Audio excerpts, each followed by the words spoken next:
Avez-vous déjà ressenti cette présence inexplicable à vos côtés? Ce moment où vous étiez sur le point de faire un choix terrible et pourtant, quelque chose vous a retenu. Une pensée soudaine, une hésitation providentielle. Ce n'était pas le hasard, mon cher ami. C'était votre ange gardien. Dans un monde qui s'enfonce chaque jour davantage dans les ténèbres, où la foi est ridiculisée et où nos traditions sacrées sont abandonnées, il existe encore des vérités éternelles qui nous soutiennent, invisibles, mais puissantes. Et parmi ces vérités, il y a celles que l'Église a préservées depuis des siècles, mais dont on parle si peu aujourd'hui. La réalité concrète et l'action quotidienne de nos anges gardiens. Ce que je vais vous révéler aujourd'hui n'est pas une simple dévotion pieuse ou une jolie histoire pour enfants. Non, c'est une vérité profonde, enracinée dans la plus solide théologie catholique, élaborée par l'un des plus grands docteurs de l'Église, saint Thomas d'Aquin.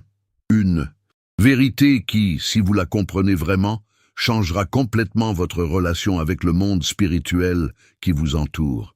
Imaginez un instant. Vous êtes à la maison, peut-être en train de réciter votre chapelet du soir. Vous êtes seul dans votre chambre, et pourtant, vous ne l'êtes pas. À vos côtés se tient un être de pure lumière, d'une intelligence qui dépasse l'entendement humain, envoyé personnellement par Dieu pour vous protéger, vous guider et vous conduire au ciel. Il est là, maintenant, en ce moment même, alors que vous écoutez ces mots. Je m'appelle Père Laurent, et ce que je vais partager avec vous aujourd'hui est le fruit de 30 années d'études des textes thomistes sur la nature et la mission des anges. Des vérités que j'ai découvertes dans les recoins les plus profonds de la somme théologique, des vérités que peu de prêtres osent encore enseigner. Des vérités qui ont transformé ma propre vie spirituelle et celle de nombreux fidèles qui ont suivi mes conseils. Mais avant de vous révéler ces mystères angéliques, je dois vous avertir. Ce que vous allez entendre n'est pas destiné aux âmes tièdes ou à ceux qui cherchent une spiritualité facile et confortable. Ces connaissances impliquent une responsabilité, car plus nous sommes conscients de la présence angélique à nos côtés, plus nous devenons responsables de notre réponse à leur aide divine. Êtes-vous prêt à découvrir ce que votre ange gardien fait réellement pour vous à chaque instant et comment vous pouvez dès aujourd'hui coopérer avec lui pour votre salut éternel? Restez avec moi jusqu'à la fin, car la dernière vérité que je partagerai pourrait bien être celle qui sauvera votre âme. Saint Thomas d'Aquin, ce géant intellectuel du XIIIe siècle, n'était pas seulement un théologien brillant. Il était un mystique, un homme qui avait une relation profonde avec le monde invisible. On raconte qu'à la fin de sa vie, après avoir eu une vision mystique pendant la messe, il cessa d'écrire, déclarant que tout ce qu'il avait écrit n'était que de la paille comparé à ce qu'il avait vu. Pourtant, c'est dans cette paille que nous trouvons des diamants de sagesse sur nos compagnons célestes. Dans sa somme théologique, plus précisément dans la Prima Pars, questions 50 à 64, et dans la Prima Secundae, questions 112 et 113, Thomas explore minutieusement la nature des anges et leur rôle dans l'économie du salut. Ce ne sont pas des spéculations, mais des conclusions basées sur l'Écriture sainte, la tradition et la raison éclairée par la foi. Selon saint Thomas, les anges gardiens ne sont pas simplement attribués aux personnes pieuses ou aux saints. Non. Chaque être humain, du moment de sa conception jusqu'à son dernier souffle, reçoit un ange gardien. Même les pécheurs les plus endurcis, même ceux qui ont abandonné la foi, ont un ange à leur côté qui ne les abandonne jamais. Quelle consolation, quelle preuve de l'amour infini de Dieu. Mais ce que peu de gens réalisent, c'est que votre ange gardien n'est pas un assistant spirituel générique. Il est unique, créé avec des dons particuliers qui correspondent exactement à votre personnalité, à vos défis spirituels et à votre mission dans ce monde. En d'autres termes, Dieu a créé votre ange spécifiquement pour vous, comme un tailleur céleste qui confectionnerait un vêtement sur mesure. Imaginez cela un instant. L'être qui vous accompagne n'est pas assigné au hasard. Il a été pensé pour vous depuis toute éternité. Son intelligence, ses capacités particulières, sa façon d'interagir avec votre âme. Tout a été divinement orchestré pour répondre exactement à vos besoins. C'est une pensée qui devrait nous remplir d'émerveillement et de gratitude. Mais que fait concrètement votre ange gardien? Saint Thomas énumère plusieurs fonctions essentielles. Premièrement, et c'est peut-être sa tâche la plus connue, il vous protège des dangers tant physiques que spirituels. Ces moments où vous avez évité de justesse un accident, cette intuition soudaine de ne pas emprunter une certaine route, ce malaise inexplicable face à une personne aux intentions douteuses, ce n'est pas simplement votre instinct, c'est votre ange qui agit. Je me souviens d'une paroissienne âgée, Madame Leclerc, qui m'a raconté comment, une nuit, elle s'était réveillée en sursaut sans raison apparente. Incapable de se rendormir, elle s'était levée pour prier. C'est alors qu'elle avait senti une odeur de brûlé. Un appareil électrique défectueux avait commencé à prendre feu dans sa cuisine. Si elle était restée endormie quelques minutes de plus, les conséquences auraient pu être tragiques. « C'était mon ange, père », m'a-t-elle dit avec une certitude tranquille, et je n'ai pu qu'acquiescer. Mais la protection n'est qu'une partie de leur mission. Selon Thomas d'Aquin, votre ange gardien a une seconde fonction tout aussi cruciale, l'illumination de votre intelligence. Il ne peut pas directement modifier votre volonté, car Dieu respecte infiniment votre libre arbitre, mais il peut éclairer votre esprit, vous aider à voir la vérité plus clairement, à discerner le bien du mal. Ces moments d'inspiration soudaine, ces clarifications intérieures où une vérité de foi devient soudainement limpide, cette compréhension nouvelle d'un passage de l'Écriture que vous aviez lu 100 fois sans en saisir la profondeur. C'est souvent l'œuvre de votre ange gardien qui, comme un patient professeur, adapte ses enseignements à votre capacité de compréhension. Et c'est là que réside un secret que peu de catholiques connaissent. Votre ange gardien est, en un sens très réel, votre premier directeur spirituel. Avant même le prêtre qui vous guide au confessionnal, avant les auteurs spirituels dont vous lisez les ouvrages, c'est votre ange qui a reçu la charge divine de vous conduire sur le chemin de la sainteté. Mais comme tout bon directeur spirituel, il respecte votre rythme. Il ne vous pousse jamais au-delà de ce que vous pouvez supporter.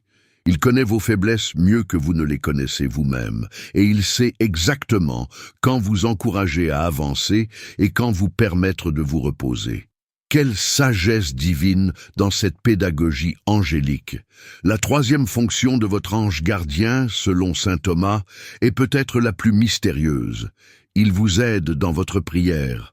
Oui, cet être céleste qui contemple sans cesse la face de Dieu prend vos balbutiements, vos mots imparfaits, vos intentions, parfois confuses, et les présente au Seigneur dans toute leur beauté potentielle. Saint Jean, dans l'Apocalypse, nous parle des anges qui offrent les prières des saints, comme de l'encens devant le trône de Dieu. Votre ange gardien est celui qui recueille vos prières, même les plus simples, même celles que vous n'arrivez pas à formuler clairement, et les transforme en ce parfum spirituel qui s'élève jusqu'au ciel. Avez-vous déjà ressenti cette paix profonde après avoir prié, même lorsque les circonstances extérieures n'avaient pas changé? Cette sensation que d'une façon mystérieuse, vous avez été entendu? C'est souvent le signe que votre ange a accompli cette mission de médiateur de prière, portant vos supplications jusqu'au cœur de Dieu. Mais il y a une quatrième fonction, moins connue et pourtant si importante dans notre monde moderne, saturé de mensonges et d'illusions. Votre ange gardien vous défend contre les tromperies du malin. Satan, nous dit saint Pierre, rôde comme un lion rugissant cherchant qui dévorer. Et ses armes préférées sont le mensonge et la confusion. Dans un monde où la vérité est relative, où le bien et le mal sont constamment redéfinis selon les caprices de la culture, où même au sein de l'Église, certaines voix remettent en question les enseignements les plus fondamentaux. Votre ange est cette sentinelle vigilante qui vous aide à rester ancré dans la vérité immuable. Cette vigilance angélique est particulièrement nécessaire dans 3 domaines spécifiques, et c'est là que les enseignements de saint Thomas prennent une pertinence saisissante pour notre époque. Premièrement, Votre ange vous protège contre les erreurs doctrinales. À notre époque de confusion théologique, où même certains théologiens catholiques semblent avoir perdu le nord de la foi, votre ange est cette voix intérieure qui vous fait ressentir un malaise spirituel face à des enseignements qui, bien que présentés sous un vernis catholique, s'écartent de la tradition apostolique. Avez-vous déjà assisté à une conférence ou lu un livre prétendument catholique, mais senti un trouble inexplicable, comme si quelque chose n'allait pas, même si vous ne pouviez pas exactement identifier le problème? C'est souvent votre ange gardien qui active ce système d'alarme spirituelle. Ce sensus fidei que l'Église reconnaît comme un don fait aux fidèles pour discerner la vraie foi. Deuxièmement, votre ange vous protège dans le domaine moral.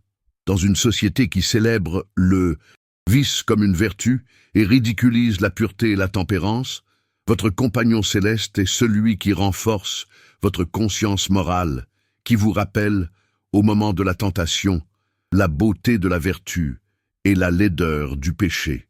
Cette gêne intérieure que vous ressentez parfois face à certains divertissements, ce malaise qui vous envahit lors de conversations impudiques, cette voix qui vous murmure « Ne regarde pas, ne participe pas à cela ».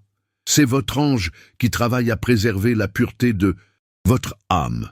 Et troisièmement, dans le domaine liturgique et sacramentel, votre ange vous guide vers une participation plus profonde au mystère divin. Saint Thomas affirme que les anges sont particulièrement présents et actifs pendant la Sainte Messe. Ils ne sont pas de simples spectateurs, mais des participants actifs à la liturgie céleste dont notre liturgie terrestre est le reflet. Avez-vous remarqué comment, parfois, certains moments de la messe vous touchent plus profondément que d'autres? Comment certains mots du prêtre semblent soudain illuminés d'une signification nouvelle? Comment, parfois, le temps semble s'arrêter à l'élévation de l'hostie? Ce sont des moments où votre ange vous aide à percevoir la réalité invisible qui se déploie devant vos yeux.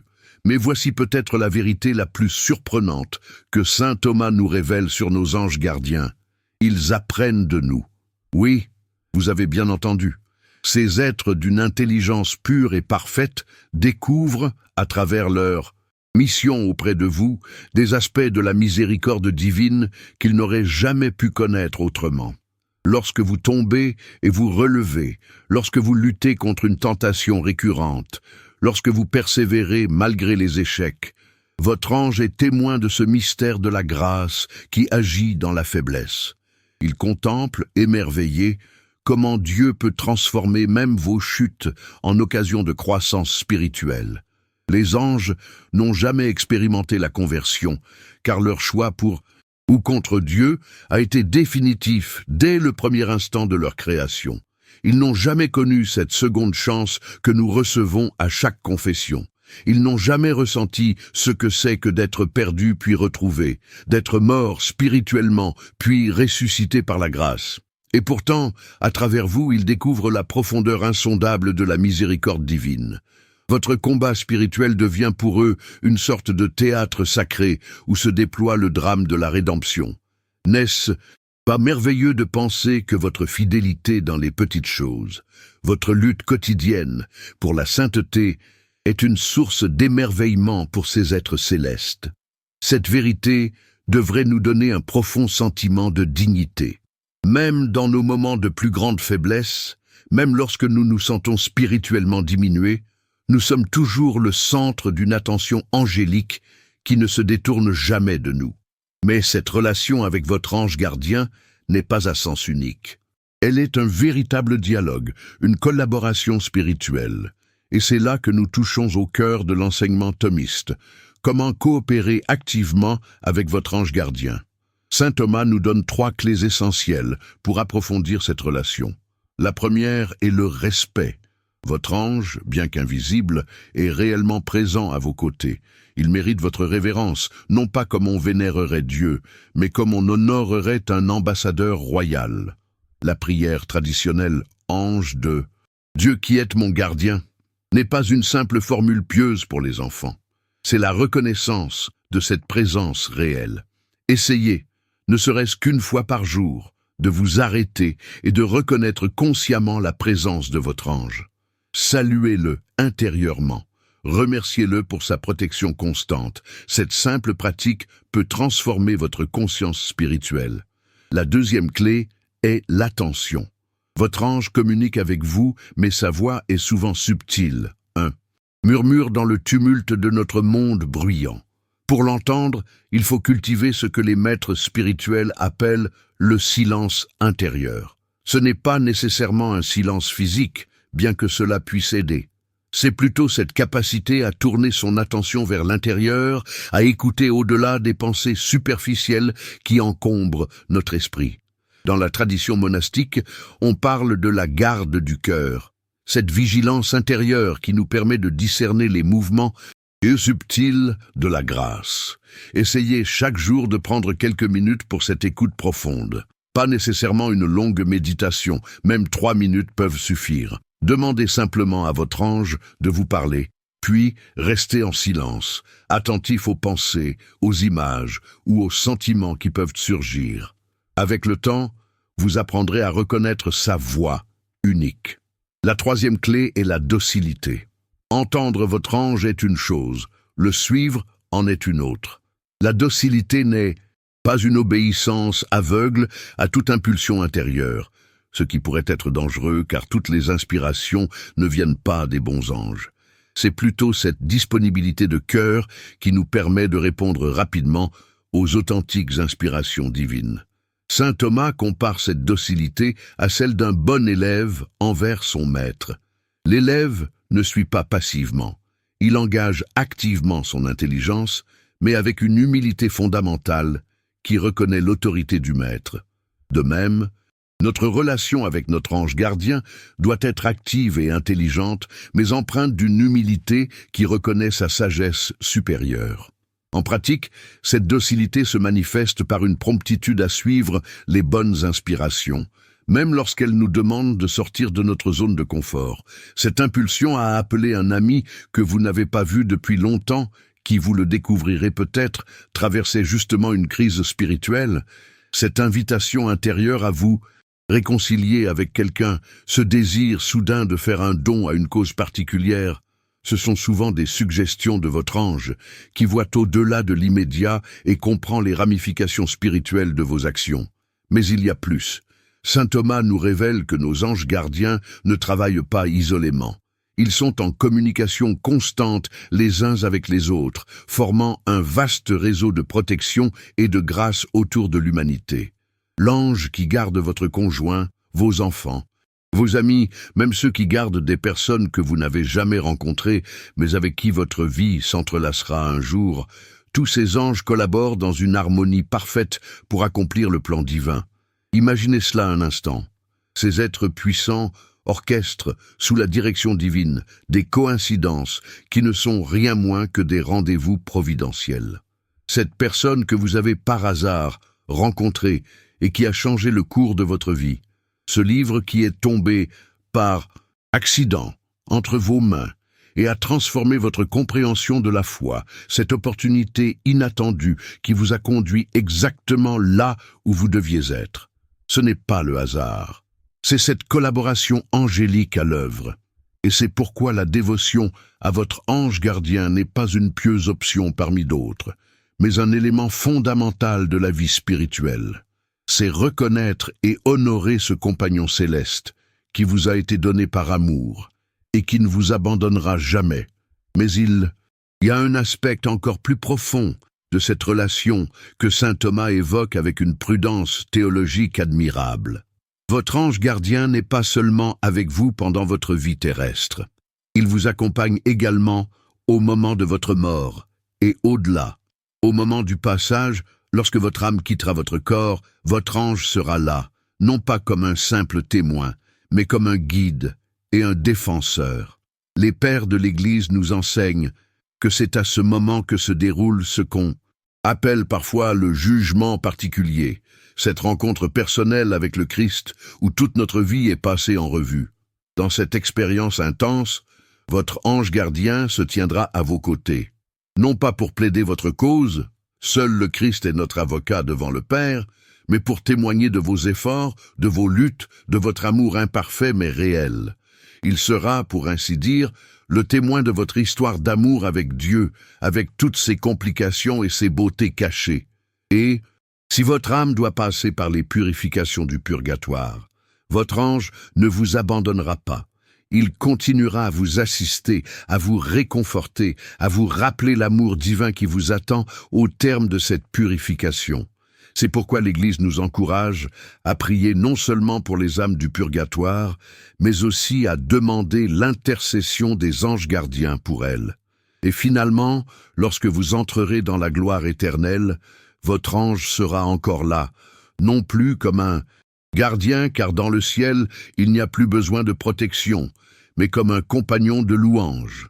Ensemble, vous contemplerez la face de Dieu dans une communion parfaite, chantant éternellement le Sanctus qui résonne sans fin dans la Jérusalem céleste. N'est-ce pas une perspective merveilleuse, cette amitié spirituelle qui commence ici-bas, souvent dans l'obscurité de la foi, s'épanouira pleinement dans la lumière de la vision béatifique. Ce que vous ne percevez maintenant que par moments, du fugitif, deviendra alors une réalité constante et glorieuse. Mais il y a un avertissement solennel que je dois partager avec vous, et c'est peut-être la partie la plus difficile de ce message. Nos anges gardiens peuvent être attristés par nos choix. Ils ne peuvent pas souffrir comme nous souffrons, car ils sont confirmés dans la béatitude, mais ils peuvent expérimenter une sorte de tristesse angélique lorsque nous rejetons la grâce divine. Imaginez un instant, cet être qui vous connaît intimement, qui voit clairement les conséquences de chaque choix que vous faites, qui comprend parfaitement la beauté du plan divin pour votre vie, et qui vous voit parfois délibérément choisir ce qui vous blesse et vous éloigne de Dieu. Quelle douleur spirituelle pour lui! C'est pourquoi saint Bernard de Clairvaux, dans ses sermons sur les anges gardiens, nous exhorte à ne pas attrister nos compagnons célestes par nos péchés. Non pas que nous devrions éviter le péché par peur de décevoir notre ange, notre motivation ultime doit toujours être l'amour de Dieu, mais cette considération peut nous aider dans nos moments de faiblesse. La prochaine fois que vous serez tenté, essayez de vous rappeler, votre ange est là, à vos côtés. Il voit ce que vous ne voyez pas encore, il comprend ce que vous ne comprenez que partiellement, et il attend, espérant que vous choisirez la lumière plutôt que les ténèbres. Mais si vous tombez, et nous tombons tous, rappelez-vous aussi qu'il ne vous abandonne pas dans votre chute. Au contraire, c'est souvent dans ces moments de faiblesse reconnus que sa présence devient plus active, vous guidant doucement vers le sacrement de la réconciliation, vers cette miséricorde qui restaure tout. Voici donc les vérités cachées que saint Thomas d'Aquin nous révèle sur nos anges gardiens. Des vérités qui ne sont pas de simples spéculations théologiques, mais des réalités vivantes qui peuvent transformer notre expérience quotidienne de la foi. Je vous invite à commencer dès aujourd'hui à développer une relation plus consciente avec votre ange gardien. Commencez par des petits pas. Récitez chaque matin et chaque soir la prière traditionnelle à l'ange gardien. Prenez l'habitude de le saluer intérieurement au début de vos temps de prière. Demandez-lui conseil dans vos décisions, grandes et petites. Et surtout, soyez attentifs à sa présence. Avec le temps, vous commencerez à reconnaître son action dans votre vie. Ces coïncidences, improvidentielles, ces pensées soudaines qui vous détournent du danger, ces moments de clarté spirituelle inattendus. Vous verrez de plus en plus clairement les traces de ces pas angéliques dans le jardin de votre âme. Rappelez-vous que cette dévotion n'est pas une distraction de notre relation avec Dieu. Au contraire, nos anges gardiens n'ont qu'un seul désir, nous conduire plus profondément dans l'intimité divine. Ils sont comme ces serviteurs aux noces de Cana, toujours prêts à nous dire « Faites tout ce qu'il vous dira ». En développant cette relation avec votre ange gardien, vous découvrirez progressivement une nouvelle dimension de votre vie spirituelle. Une dimension où le ciel et la terre se touchent, où l'invisible devient presque palpable, où la providence divine se manifeste dans les détails les plus ordinaires de votre quotidien. Dans notre monde sécularisé, où tout ce qui n'est pas matériellement vérifiable est souvent rejeté comme superstition, cette conscience de la présence angélique est un acte de résistance spirituelle. C'est affirmer que la réalité est plus riche, plus profonde et plus merveilleuse que ce que nos sens peuvent percevoir. C'est reconnaître que nous sommes constamment entourés d'un amour qui dépasse notre compréhension. Je vous invite à faire cette expérience. À partir d'aujourd'hui, vivez chaque jour dans la conscience joyeuse que vous n'êtes jamais seul, que dans vos joies, comme dans vos peines, dans vos victoires, comme dans vos échecs, dans vos moments de foi rayonnante, comme dans vos déserts spirituels, votre ange gardien est là, fidèle compagnon de votre pèlerinage vers la patrie céleste.